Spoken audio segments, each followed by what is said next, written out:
Have you ever felt that you are always alone? When you see so many people around you being raised with support, guided before they lose their way, and then you look back at yourself and realize you have no support at all. No one stands behind you. No one points the way. No one tells you that you are on the right path. From there, you quietly blame life and your fate, day after day. But what if I told you this is not misfortune, but the very opportunity for you to create your most remarkable successes? Because, from the perspective of Carl Jung, the very void of loneliness is the starting point of a process he called individuation. When all external structures disappear, when no guiding voice remains, you are forced to build a self that is not borrowed from anyone. The moment you learn to cross mountains alone, to cross rivers alone, is also the moment you unlock the inner power that has long been hidden deep within you, leading you towards success. And then, as if by a fortunate alignment, today's video will be a gift for you, a solitary soul learning to find success with your own 2 feet. If you are ready, we will walk together through profoundly valuable lessons seen through Carl Jung's psychological lens, and come to realize that every strength you have been searching for has long resided within your soul, waiting for you to recognize it, to use it, and to move forward toward the resounding victories of your life. Number 1. Learning to be alone without fearing loneliness. From the perspective of Carl Jung, loneliness is not a sentence imposed on the inner life, but a phase of deep restructuring of the self. In many symbolic traditions, this state is known as the night sea journey, a passage across the dark ocean in which one must leave behind every familiar support in order to observe oneself, orient oneself, and take responsibility for one's own direction. This is not abandonment, but a psychological transition in which old structures no longer sustain you, compelling you to begin building a foundation from within. What matters is to distinguish clearly. Being alone is not the same as being isolated. Isolation is the state of being cut off from connection, while being alone, in Jung's view, is a conscious choice to reclaim psychological energy back to its center. In modern life, people constantly expend libido maintaining social roles, instant responses, and the image of the persona. When those interactions temporarily fall away, that stream of energy no longer disperses outward, but begins to return inward, creating the conditions for a deeper awareness of oneself. A typical example comes from the experience of a woman I once knew after her divorce. At first, her sorrow was softened by the presence of friends and family. But as those sources of comfort gradually receded, she was forced to face her emotions directly. Instead of continuing to seek fulfillment from the outside, she began to write, to read, to name feelings that had never been acknowledged. Through that process, she realized what she truly needed and began to rebuild her inner life with intention. Jung called this moment an encounter with the self, when a person no longer runs from themselves, but returns to understand themselves honestly. As Jung once said, loneliness does not come from having no people around, but from being unable to communicate the things that seem important to oneself. The issue is not the number of relationships, but the extent to which you are able to live truthfully with yourself. A person may stand in a crowd and still feel lonely if they must constantly suppress their true thoughts and emotions. Conversely, when alone yet fully in dialogue with one's inner world, that state is no longer loneliness, but a space of healing. It is within this quiet that you begin to see how many of your previous goals were not truly yours, but borrowed expectations from family, society, or the fear of being left behind. When the persona is no longer maintained, the need to perform or prove dissolves. You return to what is most fundamental, to survive, to sustain your rhythm, to complete what is necessary. And in that reduction, you come closer to your real capacity, one that does not depend on the gaze or approval of others. In Jung's framework, success does not begin with being supported, but with the ability to take full responsibility for one's inner life. And this capacity only truly forms when no one is left standing behind you as support. Being alone forces you to develop intuition, to learn how to read signals from within instead of relying on external direction. Like someone lost in a forest without a map, at first overwhelmed, but gradually learning to navigate through subtle signs in the environment. So, when you are walking without anyone beside you, it is not necessarily a sign of disadvantage. You may be entering a phase that Jung considered essential for psychological growth. There, you are not affirmed, not supported, but you are given something rare, the chance to live without a mask. And from that seemingly empty state, a deeper, more enduring form of success begins to take shape, one that does not depend on the crowd and does not collapse when external support disappears. Yet being alone is not only about reclaiming energy or finding inner stillness. When external noise fades, what awaits you is not always comfortable. In that seemingly peaceful space, the parts long hidden begin to emerge with greater clarity. And that is when you are no longer simply learning to be alone, but are compelled to face what you have most deeply avoided within your soul. Number 2. Stop fearing and dare to walk through the darkness of the soul. From Jung's perspective, darkness is not something to eliminate, but the unconscious part of yourself. It consists of impulses, emotions, and desires that you once pushed away because they did not fit the image you wish to maintain. When support is present, people always have a buffer zone that allows them to avoid confronting these parts. But when no one remains behind you, when no system is there to hold you up, you are left with no choice but to face yourself directly.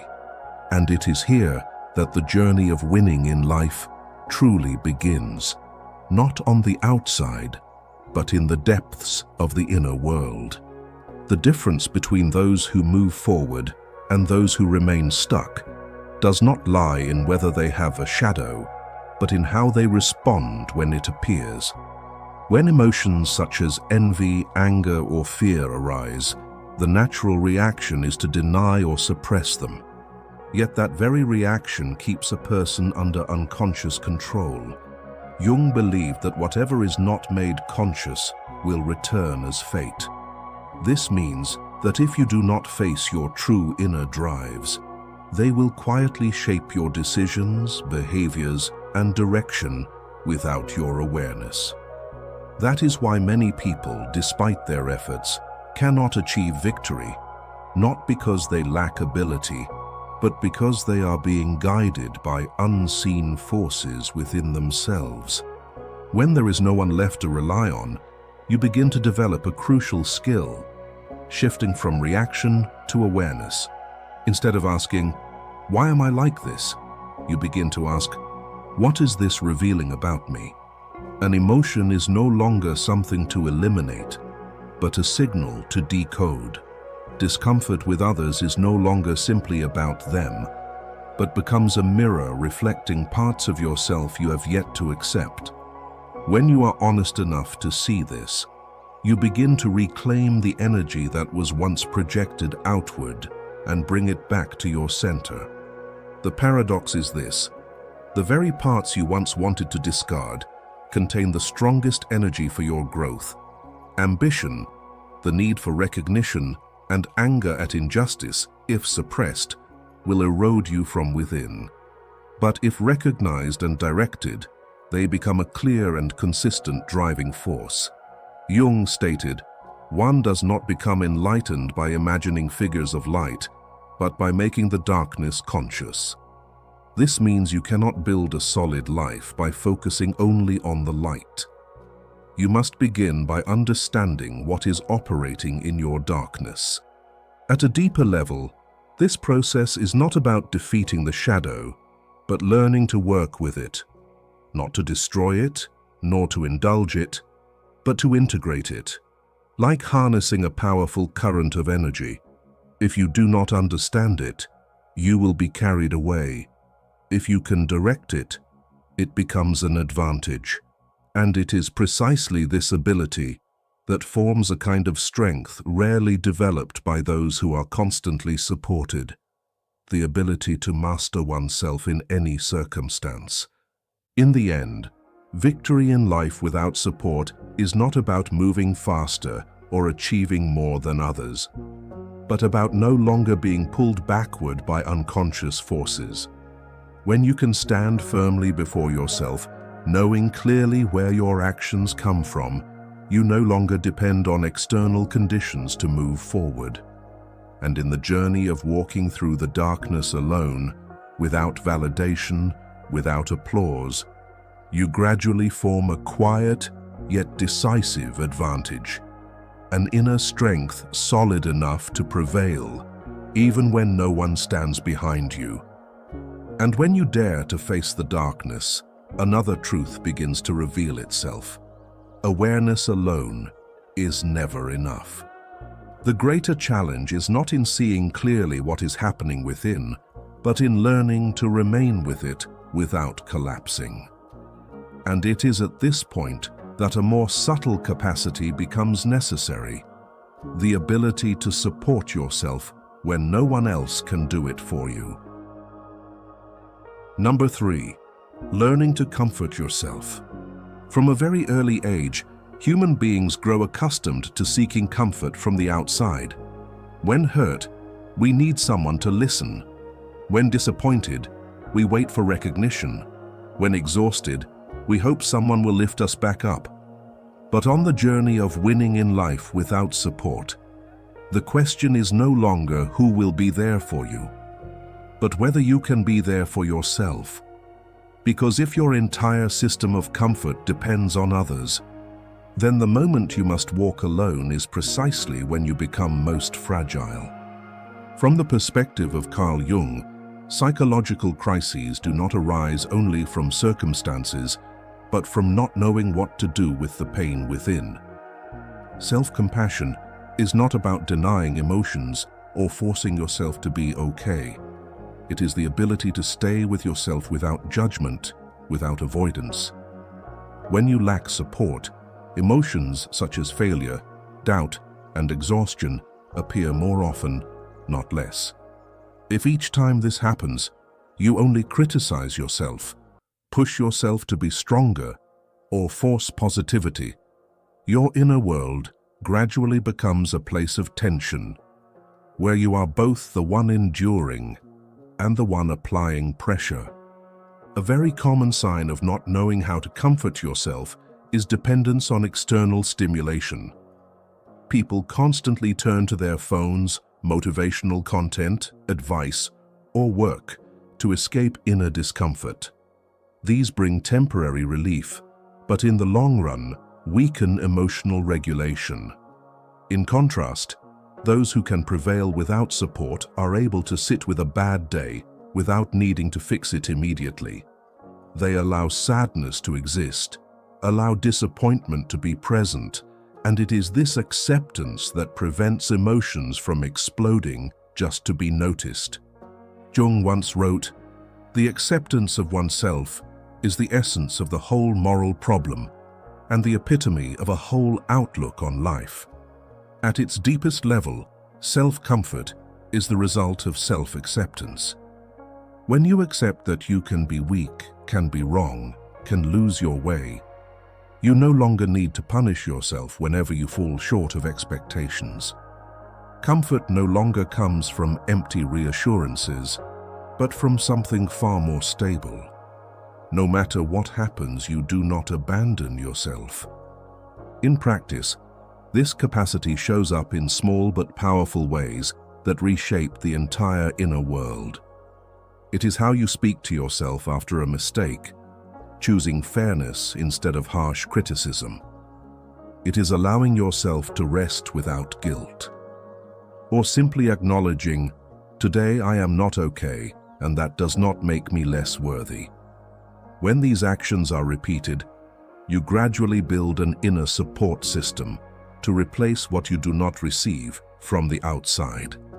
In Jung's analysis, those who cannot comfort themselves often carry a harsh inner voice, like an internalized parent that constantly judges and demands. Without external support, that voice becomes even more ruthless, pushing a person into self-attack. Learning to comfort yourself means building an inner structure that is firm enough not to collapse into indulgence, yet compassionate enough not to destroy itself. And this becomes the foundation that allows you to keep moving forward without needing anyone behind you. Victory in life without support does not require you to always be strong, but to know how to recover. And that recovery does not come from avoiding pain, but from returning to care for yourself after every impact. When you can comfort yourself, you no longer depend on whether the world understands or recognizes you. At the deepest level, you already have a support that cannot be taken away. And from that quiet stability, you continue forward without support, yet still strong enough to prevail. When you stop running from your emotions, when you no longer need to numb your pain just to survive, something important begins to change. Pain is no longer only something to endure, but something that can be used. And from here, the journey moves beyond healing into a deeper phase, transforming those very wounds into a source of momentum. Number 4. Turning pain into momentum. Every person carries a form of wound within, whether from loss, rupture, or unseen failures. These pains rarely knock us down immediately. Instead, they exist quietly, seeping into thoughts and decisions, allowing us to continue living, but with a weight that is difficult to name, as if there is an invisible force within that slows each step, even while everything on the outside appears normal. From the perspective of Carl Jung, pain is not a deviation of the psyche, but an essential part of the process of growth. The issue is not whether we feel pain, but what we do with it. When people avoid, numb, or deny suffering, they unknowingly trap themselves in an outdated psychological structure. But when they are courageous enough to pause, observe, and engage with their pain, a process of transformation begins. Energy that was once suppressed no longer works against them, but gradually becomes a resource for rebuilding the self. As Jung said, "I am not what happened to me. I am what I choose to become." What has happened cannot be changed, but how you continue to live with it is where a new self is formed. If you look more deeply, pain is not only something to overcome, but a mechanism that forces you to redefine yourself. When what you once relied on collapses, what is truly being tested is not circumstance, but identity. If you have defined yourself through achievement, roles, or recognition, then when those disappear, you will feel lost. But it is precisely in that disorientation that a fundamental question arises. If everything that once defined you is gone, what remains? This is where many people fail in silence, not because they lack strength, but because they try to return to their old version as quickly as possible. They want to be okay again, to resume life as before, while the pain itself is signaling that the old self is no longer suitable. Jung described this as a form of unconscious resistance, when the ego clings to familiar structures even after they have collapsed. But if you are patient enough not to rush into repair, not to rush into filling the void, and remain long enough within the breakdown, you begin to see that pain not only destroys, it reorganizes your entire inner system of values. The image of the phoenix immersing itself in fire to be reborn is not merely a poetic metaphor, but an accurate description of this process. No rebirth occurs without burning. In that burning, what is no longer necessary is stripped away. Illusions, dependencies, misplaced expectations. If you try to hold on to what is already dissolving, you only prolong the suffering.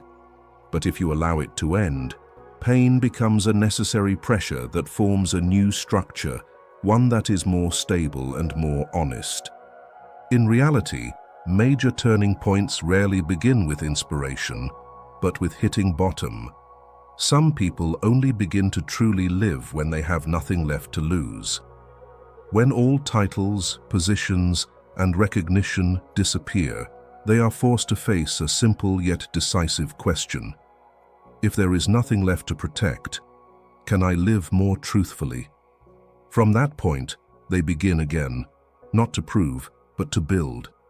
The pain does not disappear, but it is no longer a burden. It becomes a quiet fuel, reminding them that they have endured and are still here. Transforming pain into momentum is not about turning suffering into extreme ambition or a need to prove oneself. It is a subtle shift in psychological energy. When you stop resisting pain, the energy once used to avoid it is released. And that very energy begins to be invested in conscious change, adjusting your way of living, leaving environments that no longer fit, and building choices that are more aligned with who you truly are. According to Jung's observations, those who move through crisis consciously often develop a very stable inner center. They are no longer easily shaken by failure or external judgment because they have experienced losing everything and still existing. And once you have touched that bottom without completely breaking, something crucial changes. The fear of loss no longer controls you as it once did. You begin to act more freely, not because success is guaranteed, but because you know you can rise again even after failure. In the end, if you go far enough, you realize that pain does not come to an end, but to force you to leave behind a version of yourself that no longer fits. And when you step out of that fire, you are not only stronger, but clearer, more precise in who you are. That is when you no longer seek strength from the outside, because you have reached a deeper source, an inner force shaped by everything you have been through. And on a path without support, that is not just an advantage, it is the core foundation of a kind of victory that no one can take away from you. Yet even when pain has been transformed into energy, there remains a decisive factor in how that energy is used. Because without a structure strong enough to guide your actions, you can still be pulled backward by inner fluctuations. And that is why, after everything you have been through, the question is no longer whether you have enough motivation, but who is truly directing your actions, fleeting emotions, or conscious will. Number 5. Controlling action through will rather than emotion. Thank you for staying with me until this moment. If what I've shared has touched the hidden corners of your inner world, take a moment to like this video as a way of honoring the journey you are on. And now, at this pause along the path, after everything we've explored about loneliness, pain, self-soothing, and learning to stand on your own, we move into a decisive lesson, allowing your will to take the lead instead of letting your emotions guide the way. If you go deep enough into this journey, you will encounter a difficult truth. Emotions are not designed to take you where you want to go. They reflect where you have already been. And if you allow emotions to dictate your actions, you will remain trapped in old patterns, guided by memory, wounds, and unresolved experiences.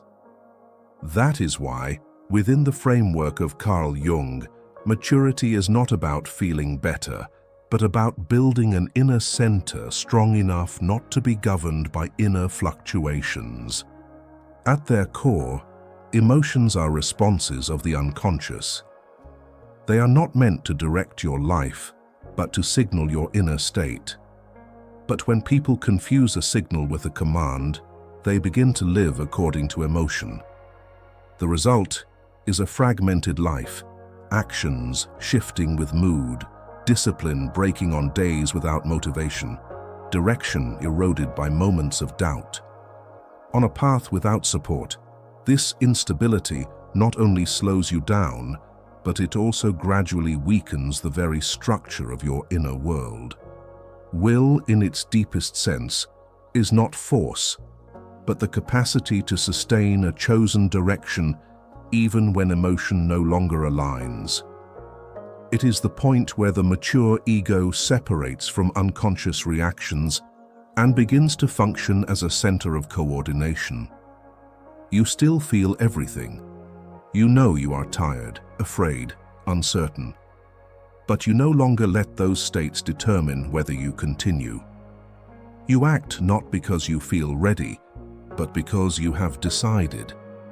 Imagine emotions as waves that constantly shift, while will is the axis that keeps the ship on course. If you wait for the sea to become completely calm before setting sail, you will never leave the shore. Those who go far are those who accept that the sea is always in motion, yet the ship must still move forward. What keeps that ship from breaking is not the calmness of the environment, but the strength of its internal structure. A common misunderstanding is to equate will with constant strength. But Jung did not speak of rigidity, he spoke of consistency. Will does not demand that you exceed your limits every day, but that you do not lose your direction. There will be days when you can only do very little, but what matters is that you do not return to zero. That continuity, even if small, gradually builds a new psychological structure. You begin to see yourself as someone who can continue, even when you do not want to. Jung once wrote, "Until you make the unconscious conscious, it will direct your life and you will call it fate." When you act on emotion without awareness, you allow the unconscious to shape your life in silence.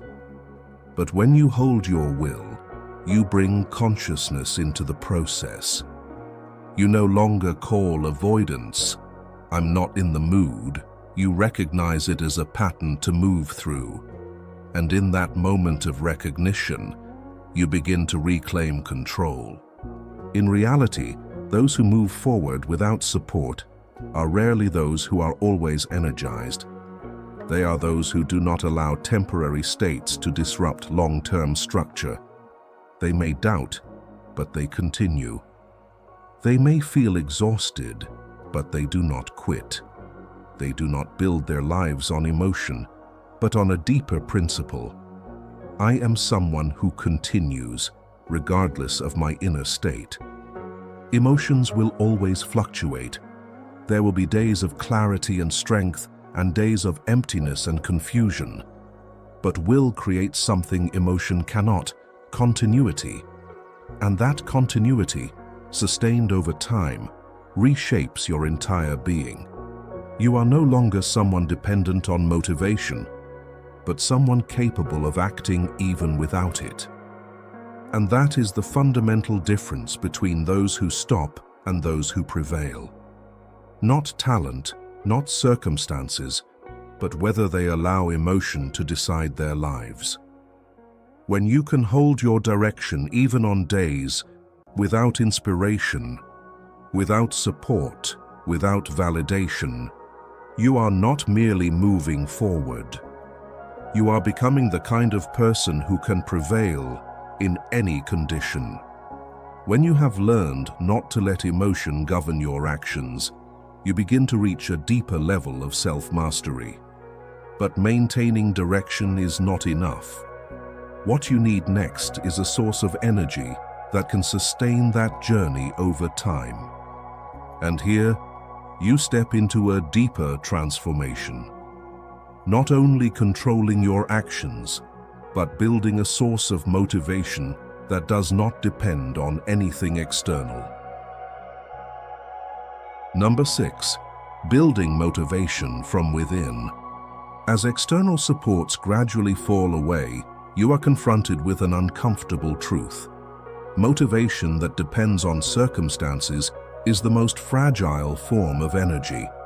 Remove a word of encouragement, a glance of recognition, or a familiar structure, and your entire rhythm of action can collapse in silence. Yet, from the perspective of Carl Jung, this is not a sign of weakness, but an indication that your source of motivation has been misplaced.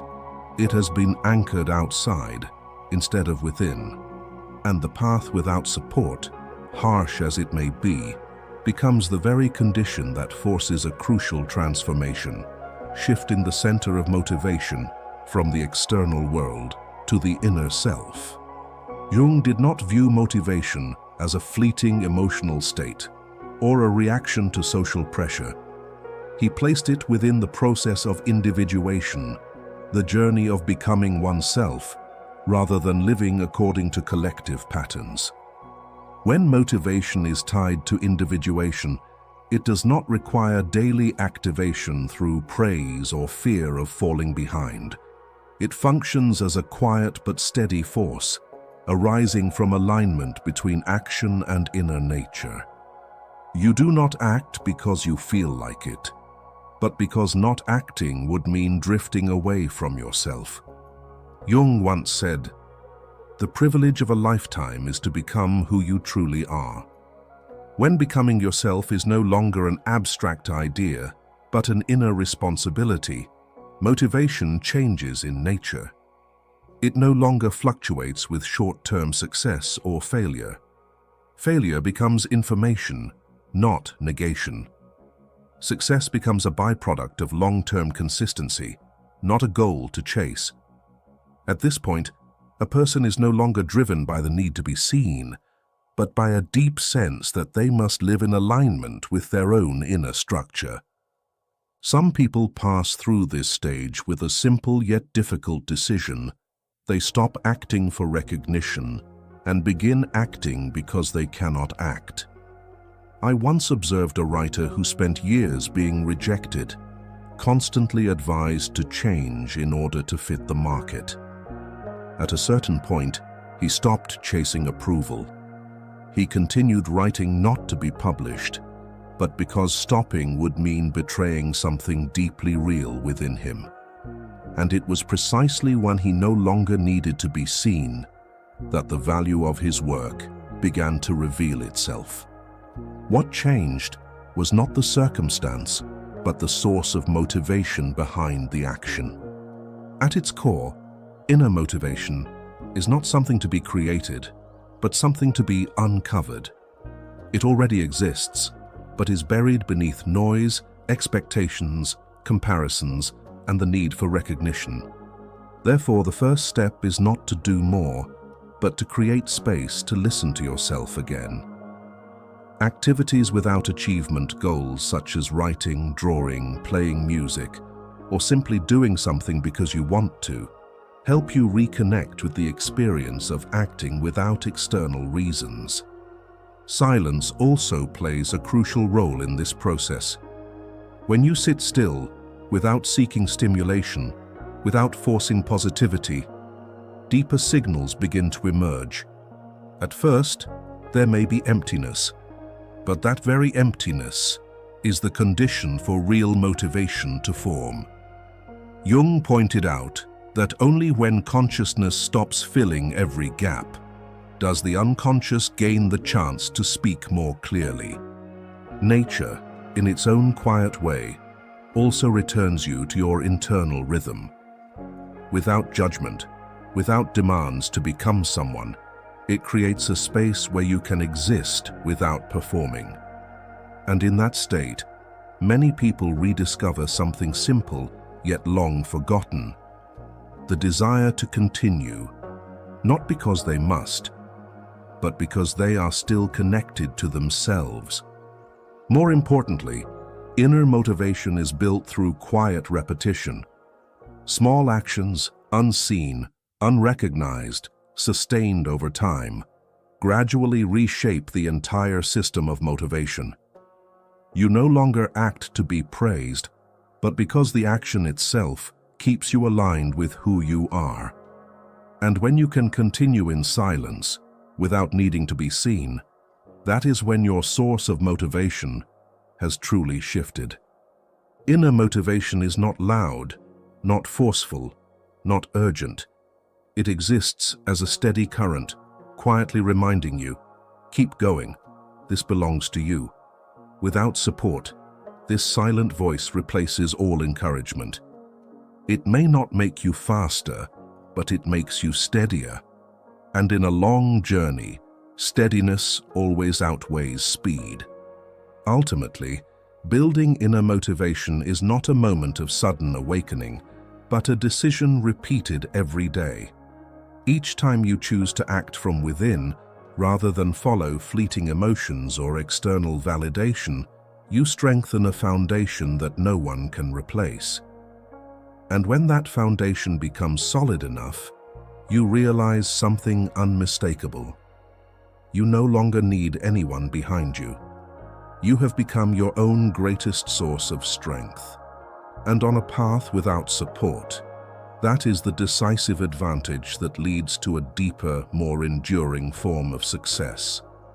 Perhaps even now, you still have no one standing behind you, no one confirming that you are on the right path. Yet something far more profound is quietly taking place.